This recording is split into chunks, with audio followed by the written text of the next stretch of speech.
keto mise mar neno ni duoko mag ng'wech e kinde mabiro obedo maberie moloyo. Maendi en kaluwore gi okang' margi mar yawo kambi mar orako ne jong'wech manie bwo higni 20. Piem mag jong'wech mar raga biro timore Peru dwe mar 8 higani. Kocha mar tim jong'wech mar raga Barnaba Korir wacho ni gibiro bedo ka giyawo kambi no ne jong'wech e sikunde kinde ka kinde.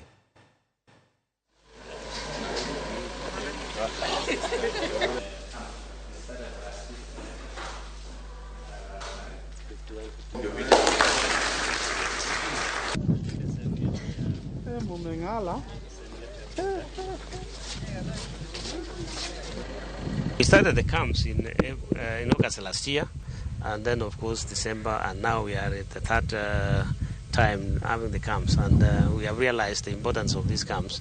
The support from the government has been very good, and we are happy about that. The period for April have started, and it just started at the middle of competitions for primary and secondary schools.